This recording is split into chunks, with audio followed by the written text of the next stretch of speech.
Rayburn Watley sat and watched his wife Jolyn make a scene on the dance floor of the community hall. Everyone was watching her. For 6 years, he had been dreading the possibility that this night might come. Of course, he wanted a lot of things. Jolyn was a beautiful, energetic woman. For 6 years, their social life had been limited to what they could do together or with their 2 boys. There were no parties, no social gatherings, no socializing with friends or acquaintances. Frankly, they had very few friends to socialize with. Rayburn Watley had several reasons for insisting on this strange arrangement. First of all, he was extremely jealous, and Jolyn attracted arrogant boys. She was different from the girls back home in many ways. She knew how to groom herself and dress in the latest fashions. She was educated and sophisticated, yet fun and playful. She was also a great flirt. That's where the problem arose. Why would a jealous man marry a woman who likes to tease and flirt with everyone he meets? Rayburn kept his wife on a short leash. Their son Brian had just turned 5, and Tyson was almost 4. Taking care of them in the household was practically a full-time job. Rayburn tried to make things easier by taking everyone out as often as possible. He was constantly bringing home gifts for his wife, trinkets, flowers, and candy. He had once read in a magazine that such things would keep the little woman satisfied. And that was all he wanted. Tonight's dance was a corporate dance. Rayburn worked for a small family-owned construction firm. He worked hard and kept to himself so he wouldn't get in trouble. Yeah, trouble. That was the second reason he was so keen not to attend social events. He was born and raised in Rockingham County, Virginia. It was the extreme western part of the state, and if you walked another half mile, you would be in West Virginia. He had 3 brothers and a sister, and he missed them very much. His oldest brother, Thompson, was currently in prison. His sister, Nadine, and 2 younger brothers, Grayson and Fletcher, still lived in the area. He hadn't seen any of them in over 6 years since he was forced to leave, which brings us back to the second reason. Thompson was in jail for beating a man so badly that he spent 2 months in the hospital. Rayburn lived and worked 2 states away from home for the same reason. Thompson and Rayburn had a temper and fought like banshees when they were aggravated. When the first blow was thrown, neither of them felt any pain or what could be called mercy. The only way to stop them was physical restraint. Nadine was the same way, but seemed to control herself a little better. The 2 younger brothers were the most common. Everyone teased them for having a different father, which their mother didn't like. Rayburn's mother lived with Nadine, who was married to a truck driver. He didn't come home too often, and many people understood why. Virginia and West Virginia authorities were waiting for Rayburn to come home to capture him. It didn't matter which of them was lucky. In any case, the same fate awaited him as Thompson. Rayburn sat quietly in the back of the room watching his wife. Jolyn danced and joked with all the men, married and single. She was a coquette and enjoyed every minute of her free time. Too much time had passed. She missed the parties, the dancing, and the fun. She was glad Rayburn had taken her along, but resented him for not doing it more often. She was on edge, making up for lost time. It had been a good night for Jolyn. As the night wore on, things got looser and looser. Rayburn watched as the boys began to slowly fondle his wife. They seemed to be testing to what limits they could reach with her. For the most part, she held them back and was good-natured about it. Most of the time. Benny Cordetti was one of the co-owners of Brightbill Enterprises. He was a loud, arrogant goon whom Rayburn disliked but tolerated because he was the boss. It was important not only to make a living, but to keep a low profile. As the night waned, Benny began to get more creative and adventurous with his hands. It was a slow dance, and Benny had both hands around Jolyn's ass. She didn't protest and just kept dancing as if nothing was happening. Rayburn clutched the empty long-necked bottle as hard as he could, but there was no way it was going to break. Jumping up, Rayburn hurled the bottle across the room directly at his boss. Fortunately, it hit Cordetti's shoulder and not Jolyn's. The force of the blow was enough to make the large man fall to one knee and start cursing. Jolyn turned around just in time to see her husband grab his partner and start dragging him across the room. He got into position to start beating the asshole who dared to grope his wife, but never got around to it. The 3 guys grabbed Rayburn and pulled them away from each other. "What the hell are you doing, you idiot?" shouted Cordetti, picking himself up off the floor. "You touch my wife again, you fat bastard, and I'll rip your head off." "We just danced. We danced all night. A lot of guys danced with her." "Yeah, but none of them felt her ass while they were doing it." I had no problem letting people dance with her, but I won't allow it any further than that. You crossed the line.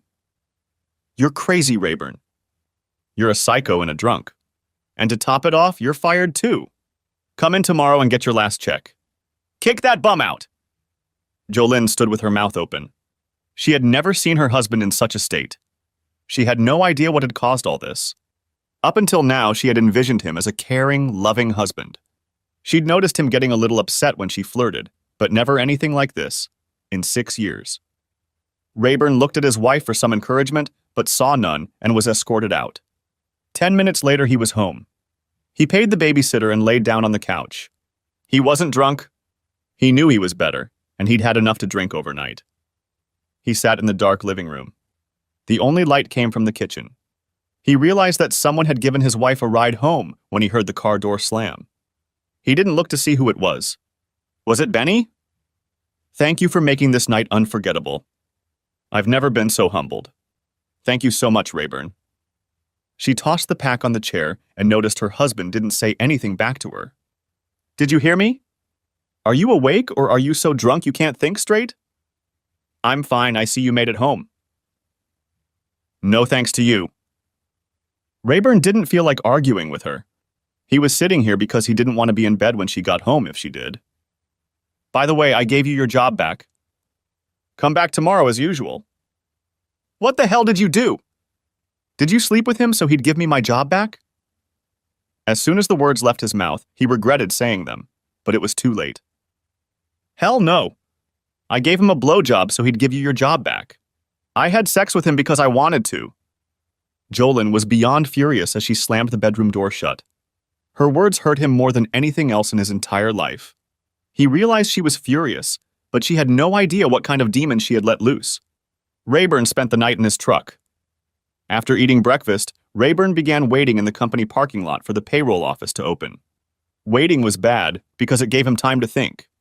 He replayed the events of the previous night over and over in his head. He always stopped when he got to Jolene's confession or whatever it was. Hell no. I gave him a blowjob so he'd give you your job back. I had sex with him because I wanted to. He watched as Benny Cordetti drove up in his black Cadillac. Damn, nobody drove those anymore. Finally, feeling that everything should be ready to go, he went inside. The payroll girl seemed hesitant to write him a check, but finally did. Before he left, he signed some termination forms regarding medical certification and tax information. Rayburn breathed a sigh of relief as he walked outside, but he was too late. Hey, Rayburn. What the hell's going on? Benny looked even bigger and pudgier in the daylight. Didn't the old lady tell you? It's all right. I took you off the fire. Rayburn waited as he walked toward him. Several workers stopped what they were doing and stared in their direction. I'm sorry this whole misunderstanding happened, Rayburn. I'm sure everything will be fine from now on. We all look forward to having you and your wife at our parties more often. Benny Cordetti looked at Rayburn Watley with a wide grin on his face, and that was a mistake. Benny was a full foot taller than Rayburn and weighed at least 60 pounds. But none of that mattered. The big man was on his feet longer than Rayburn expected. Finally, Rayburn felt, or rather heard, a few ribs crack. This caused Benny to drop to one knee. The steel-toed boot quickly snapped the kneecap that was in front of him and dropped him to the ground. Benny's exposed gonads were the next target, and when he rolled onto his back to defend himself, Rayburn was immediately on his chest. Most of the blows landed on Benny's face. One of the missed punches broke his collarbone. The sharp pain in his right arm caused Rayburn to start using his left. By the time several workers pulled Rayburn away from the battered body, Cordetti's face had turned into a bloody mess. 2 of them ended up on the ground, and then they all let him go and he went to his truck. A few people were helping Cordetti, but most of them looked at Rayburn in awe. None of them had ever witnessed such a sight. Brian and Tyson were playing in the yard when he got home. Rayburn opened the door and whistled. In a flash, both boys were in the truck. Rayburn watched in the rearview mirror as Jolene stood on the back porch and screamed, waving her arms. Tough shit. An hour later, they were on Highway 81 heading south. The boys were eager to have lunch at Mickey D's, but they started asking about their mother. Rayburn tried to change the subject by telling them about the good time they would have at Aunt Nadine's.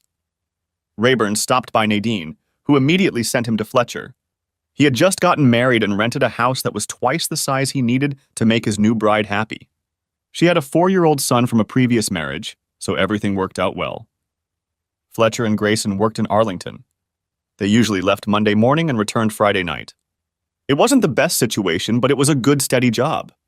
Nadine and Fletcher's wife, Garnet, spent most of the evening with Rayburn. Nadine had a lot of free time and was going to drive down to Pennsylvania and pick up all the clothes and toys for the boy. Rayburn laughed when she volunteered so quickly. If anyone could handle Jolyn, it was Nadine. She was mean, tough, and nasty as hell. Rayburn could never understand how she managed to get a man to marry her. He thought she must have intimidated him, or he had a wooden leg and couldn't escape.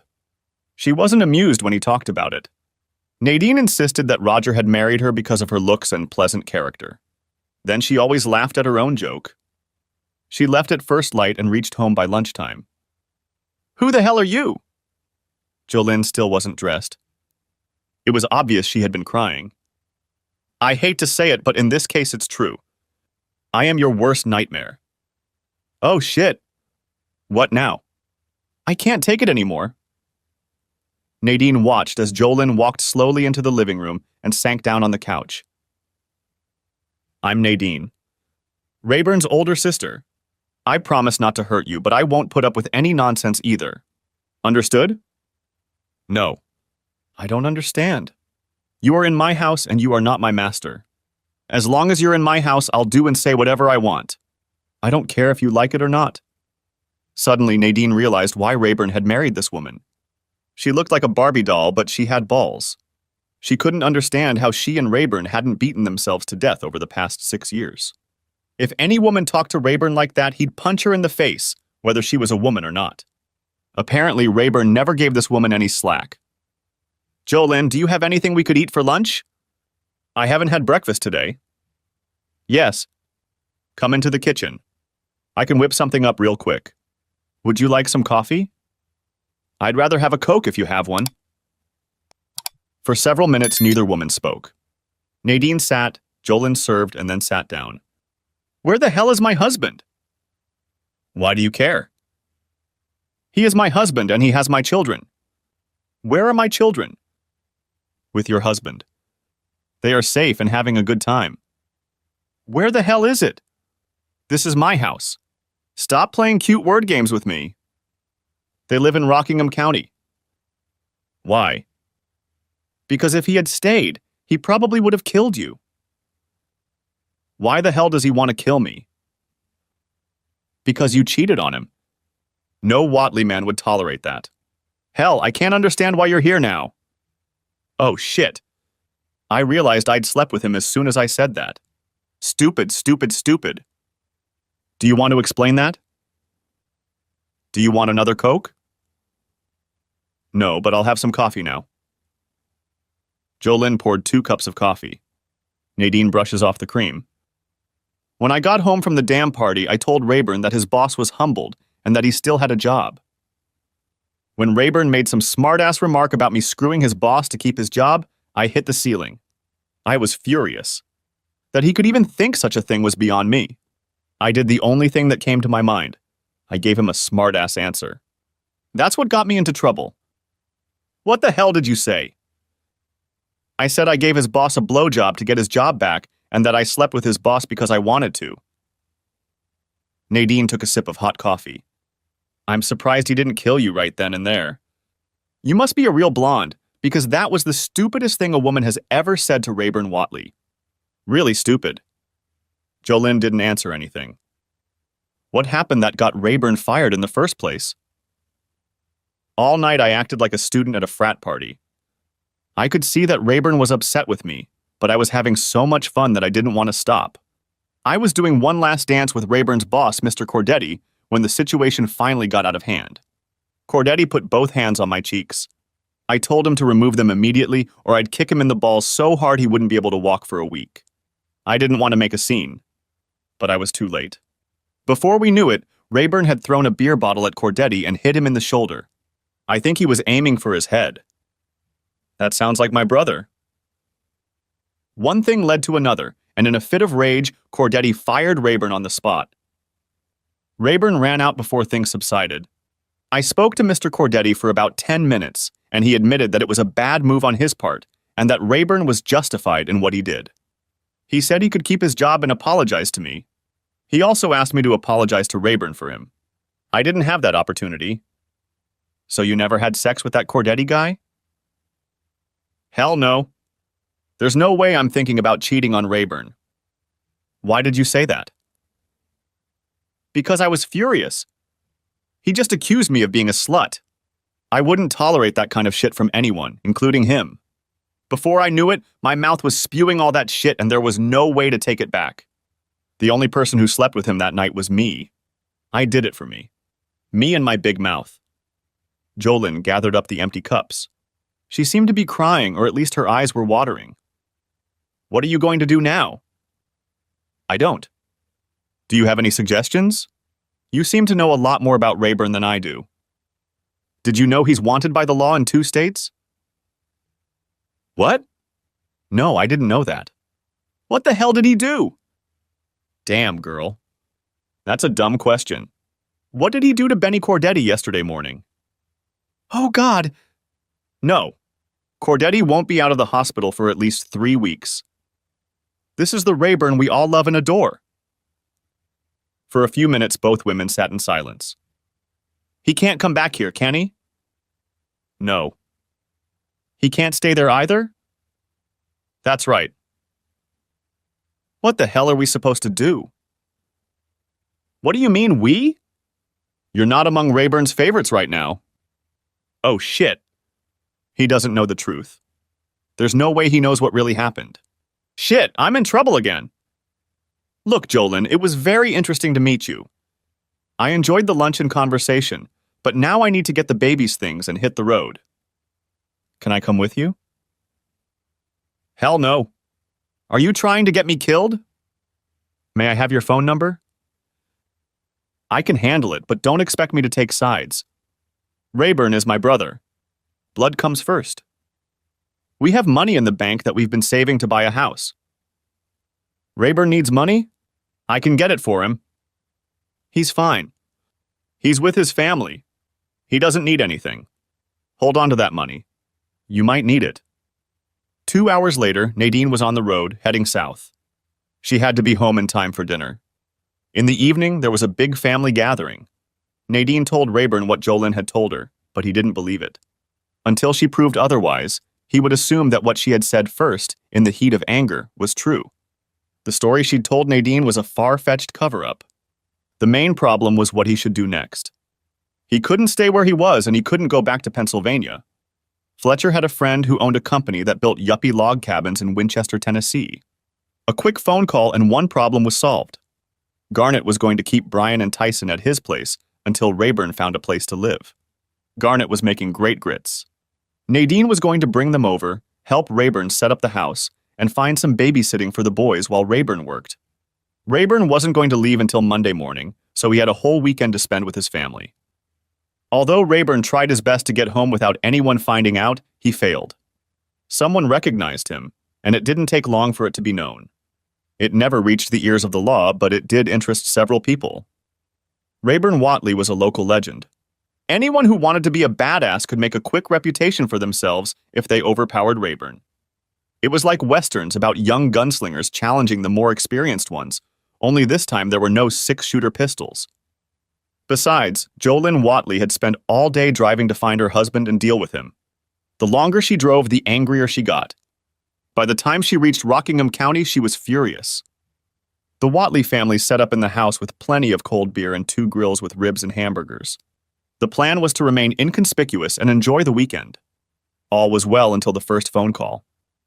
Fletcher answered the phone. When he hung up, he laughed, attracting everyone's attention. Damn it, Fletch! What the hell's so funny? Nadine was the first to enter the conversation. He chuckled slightly before he spoke. Danny at the gristmill bar said there was just a pissed-off blonde woman there demanding to know where she could find Rayburn Whatley. Apparently, she's been going around all the bars trying to find her husband and is being very loud about it. He said she seems to be acting obnoxious on purpose to lure you in. Nadine, does that sound like something my wife would do? Nadine couldn't keep from laughing. Damn right. She'll make a fuss until she finds you. I think that woman is in love, Rayburn. I think she's crazy. You know very well that the law will find out about this, and then we'll be in trouble. The tone of conversation around the table was mixed, but almost everyone thought it was funny. That was until the next phone call. They all watched Fletcher until he was done, and then waited for him to tell them what was going on. Rayburn.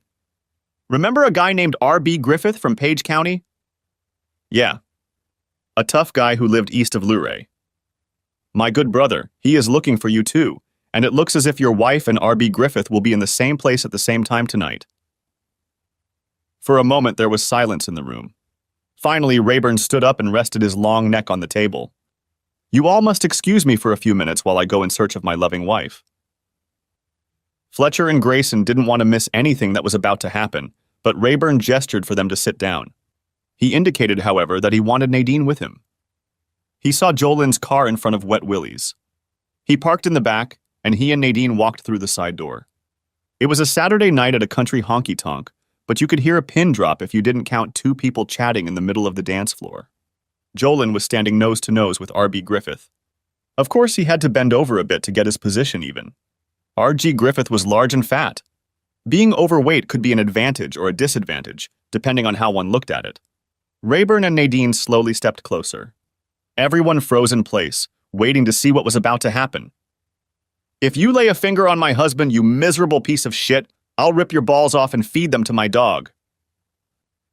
Rayburn laughed to himself, for they didn't even have a dog. Tell you what, little lady, after I'm done with that scrawny runt you call a husband, I'll come back and show you what a real man is. It was like two kids in a schoolyard. They continued to do this for over a minute. It was obvious that Jolene wasn't the least bit afraid of the asshole, but it had to end eventually. Rayburn moved a little closer, and Nadine stayed close to him. R.B. leaned closer to Jolene and grinned, whispering something to her. Big mistake. Jolene hit him on the head with enough force that he turned his head, closed his eyes, and pinched himself on the bridge of his nose. It wasn't hard enough to hurt him, but it was annoying and embarrassing. Before he could open his eyes, he reached out and grabbed what he thought was Jolene's blouse. After a second, he realized he was holding Rayburn's shirt. The surprise on his face was immediately replaced by a satisfied grin. The second headbutt was much more difficult than the first. R.B. Griffith was on one knee, and the first real blow had yet to be thrown. The smirk was gone, and blood was flowing in rivers. Nadine took Jolene aside as Rayburn put a steel-toed boot right on R.B.'s left kneecap and then started throwing punches. It was over in less than a minute. Rayburn wasn't able to do much damage to R.B.'s ribs and torso due to the amount of body fat, but he had plenty of other areas that caught his attention. He only stopped beating his opponent when someone announced that the sheriff had just arrived. Rayburn exited through a side door as the officers entered from the front. The confusion in the room made it difficult for the officers, and he had no trouble escaping. Nadine took Jolene home with her, but took the long way home. She didn't know what Rayburn's intentions were, but she didn't want to rush him. By the time they reached home, Rayburn had packed his things and was on his way to Tennessee. Jolene was furious. Nadine, on the other hand, found the whole thing funny as hell. It took Jolene a few weeks to realize that Rayburn wasn't coming back. A couple more weeks, and she guessed where he was. One morning, she just disappeared.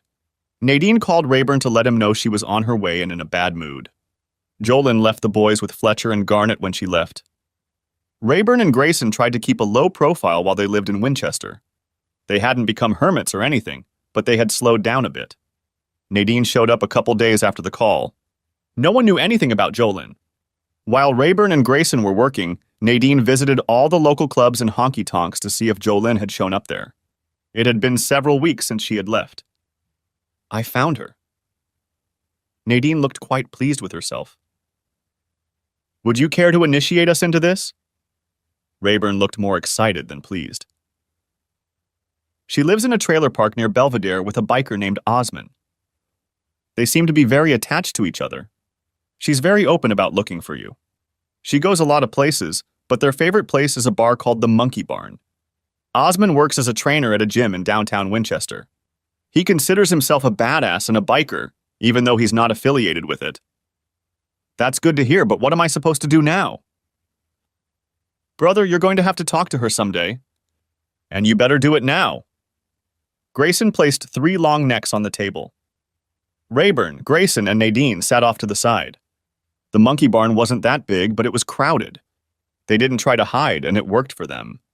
Jolin showed up with a big guy who must have been Osman. He was big and strong. No beer belly on this guy. She was all over him, which tended to piss Rayburn off. After 10 minutes, she finally noticed him, and her attention shifted to Osman. Now that she knew he was here, she was doing this to aggravate him. And it was working. Jolin looked over to the bar and grabbed 3 beers. Osman just stood at the other end of the room and watched her walk toward him. "Well, if it isn't my husband and his loving family. It's a surprise to catch you here." She set a beer in front of each of them. "What do you want, Jolin? Why do you insist on following me even though you know I don't want you?" "You know what I want? I'm your wife. I want us to be together again. You and me and the kids. That's what I want. If that's true, what the hell are you doing with that biker?" "He's not a wishy-washy kind of guy. He's a real man. I needed a place to stay while I looked for you, and he had a spare room." "I suppose you share his bed too?" Rayburn took it as a question.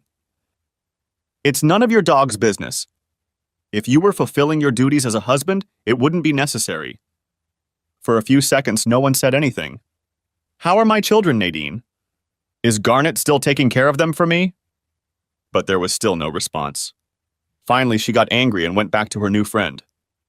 It was quiet for a while. They decided to finish their beer and leave. They saw everything they wanted to see. And that's when everything turned to shit. As they rose from their chairs, Rayburn seemed to stumble. He was a little agitated and had trouble walking or even standing. Nadine and Grayson didn't notice this. He was still agile, but not as agile as usual. They never made it to the door. Osman bumped into Rayburn as he walked by, and the next moment he was already punching him. Nadine and Grayson were completely confused. This had never happened before. Rayburn didn't fight back. Osman beat him until he fell down and then started kicking him with his legs.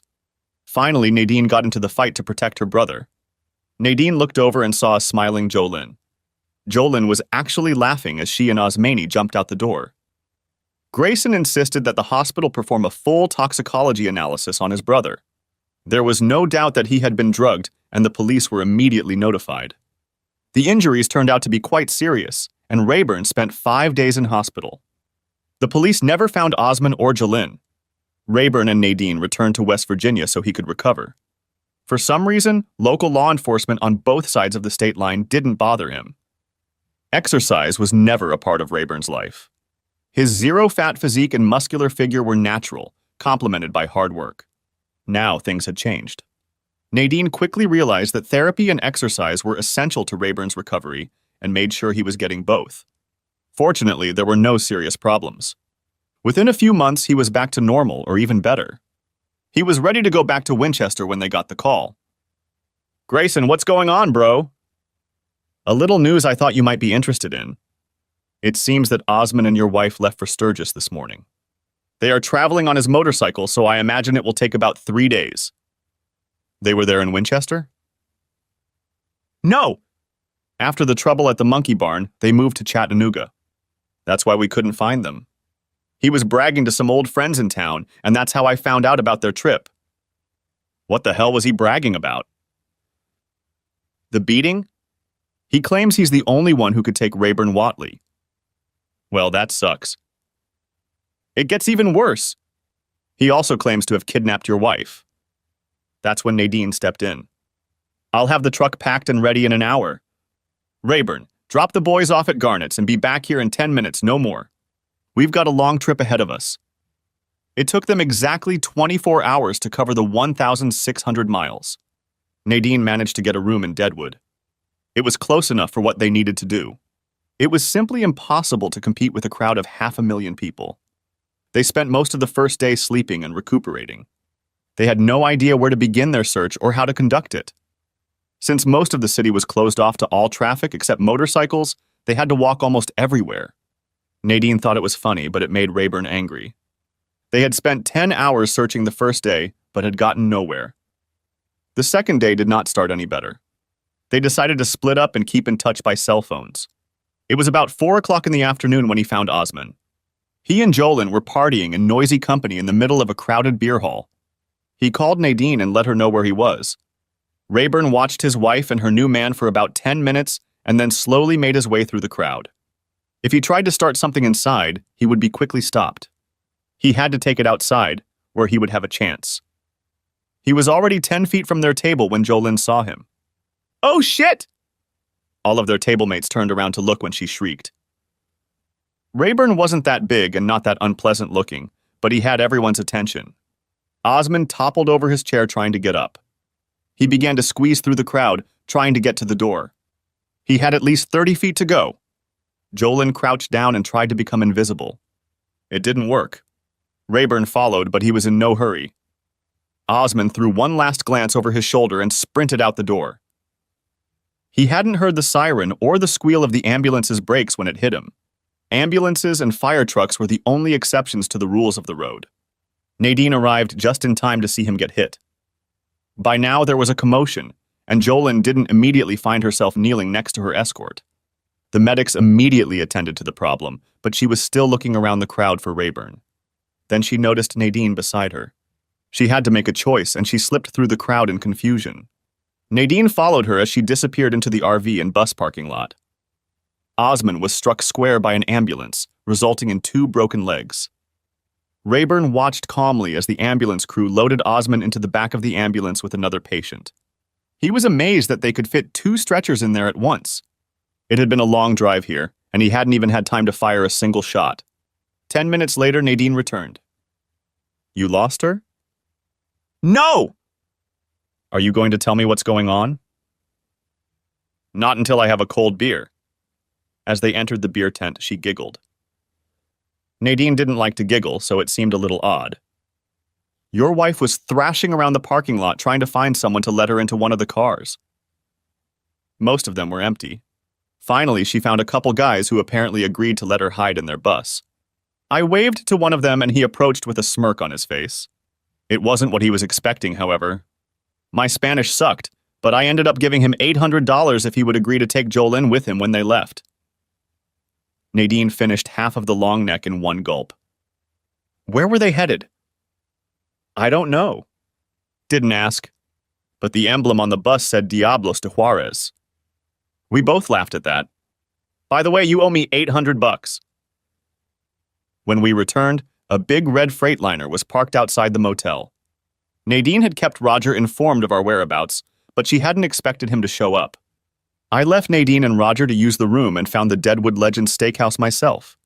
I ordered a large ribeye but couldn't finish it. When I got back, my sister and her husband were still in the room, so I made myself comfortable in the pickup and tried to catch a few moments of sleep. He didn't seem too afraid of her. A knock on the truck window woke me from a light doze. I thought Nadine and Roger were done, but I was wrong. It was a 20-year-old girl dressed like a biker girl. "I'm not interested."